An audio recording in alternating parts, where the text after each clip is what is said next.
कोई भी भक्त शिरडी आता था तो उसके बाद अगर उसके मन में कोई इच्छा रहती थी बाबा के लिए करने के लिए और वो भूल जाता था तो बाबा उसे किस तरीके से याद दिला दिया करते थे, आज की इस कहानी में हम जानेंगे।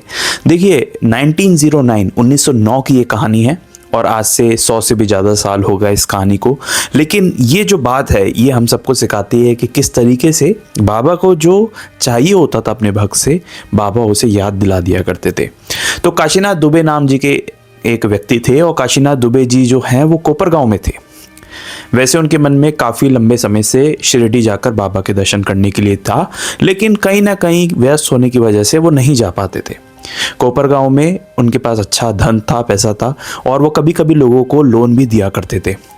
तो उनके पास अचानक एक दिन एक लेडी आती है और उनसे कुछ पैसों की डिमांड करती हैं, जिसमें वो बताती है कि उनको 10 रुपये चाहिए लोन में। उस समय 10 रुपये एक बहुत बड़ी कीमत रही होगी, जिसको सुनने के बाद काशीनाथ जी ने जो है वो बिना सोचे समझे उसको 10 रुपये दे दिए। उस लेडी ने कहा कि मैं कुछ समय बाद आपको ये लौटा दूंगी, और वो कोपरगांव की नहीं थी, वो बाहर दूसरे गांव की रहने वाली थी। ये कह के वो लेडी वहाँ से चली गई। थोड़ा समय बीता ही था कि जो काशीनाथ जी हैं उन्होंने सोचा कि उन्होंने बहुत बड़ी भूल कर दी उस लेडी को पैसे देकर, क्योंकि असल में वो कोपरगांव की भी नहीं है और पता नहीं क्यों उन्होंने उनको वो लोन दे दिया। अब वो पैसे लौटा पाएंगी या नहीं। अच्छा, वो जो लेडी थी लोन लेकर जाते वक्त उन्होंने एक बात कही थी कि अगर आप कोपरगांव में हैं तो यहाँ से शिरडी बहुत नज़दीक है, तो शिरडी बाबा के दर्शन करके जाइएगा।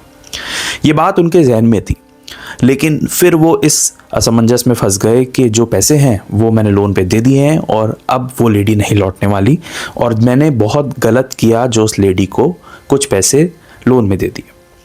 फिर तुरंत जब उन्हें ये बात याद आती है कि वो जो लेडी थी उन्होंने बाबा का नाम लिया था, तो काशीनाथ जी ये प्रण लेते हैं और प्रार्थना करते हैं बाबा से कि अगर ऐसा होता है, वो लेडी आती हैं और मेरे 10 रुपये लौटा कर जाती हैं, तो वे मैं पूरे के पूरे 10 रुपये बाबा आपके चरणों में लाकर रख दूंगा। ये प्रतिज्ञा उन्होंने मन ही मन की।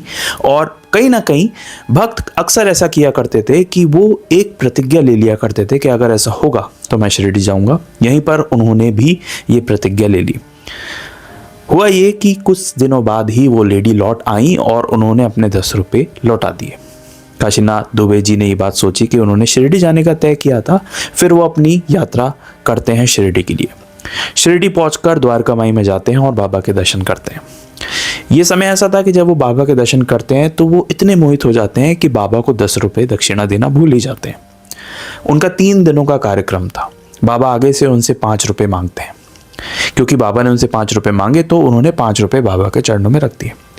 फिर दोबारा अगले दिन बाबा ने 2 रुपये, और ऐसे 3 दिनों में बाबा ने टोटल 10 रुपये उनसे दक्षिणा मांग ली।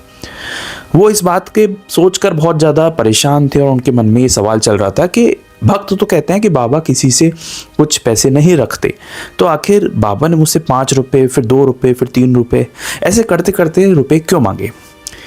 खैर, बाबा के दर्शन करने के बाद वो बहुत ज़्यादा संतोष में थे, तो वो वहाँ से वापस अपने घर लौट आए। घर आने के बाद जब वो अपना हिसाब लगा रहे थे तो उन्होंने दक्षिणा में लिखा तो और उसकी गिनती की और उसका टोटल किया, तो वो ये देखकर हैरान थे कि वो सब मिलाकर 10 रुपये होते थे। और फिर उन्हें याद आता है कि क्योंकि उन्होंने वो 10 रुपये बाबा को अर्पण करने के लिए सोचा था और वो भूल चुके थे, जिसके बाद बाबा ने अलग अलग तरीके से उन्हें याद दिलाने की कोशिश की और उन्हें याद नहीं आया तो बाबा ने उतना ही लिया जितना उन्होंने देने के लिए कहा था। और वो भी बाबा जब दक्षिणा लेते थे शाम के समय सबको बांट कर ख़त्म कर दिया करते थे। ये बात उनको एहसास हुई कि बाबा कितना कुछ जानते हैं। भले ही वो शिरडी में विराजमान है, लेकिन उसके बाद भी शिरडी क्या, उससे कितना ही दूर आप बैठ के कुछ भी सोच रहे हो, वो बात उनको मालूम है। ये बात काशीनाथ जी को सीख मिली और उसके बाद उनको शिरडी जाने का जो है मन दोबारा से हो आया। ऐसा हमने कई सारी कहानियों में सुना है। टेम्बे स्वामी जी की जो कहानी थी, जिसमें टेम्बे स्वामी जी पुंडलीकर जो बाबा के एक भक्त थे, उनको टेम्बे स्वामी ने एक नारियल दिया था और वो नारियल बाबा के लिए दिया था कि उन्होंने कहा था कि मेरे भाई को ये जो नारियल है वो अर्पण कर देना प्रेम से।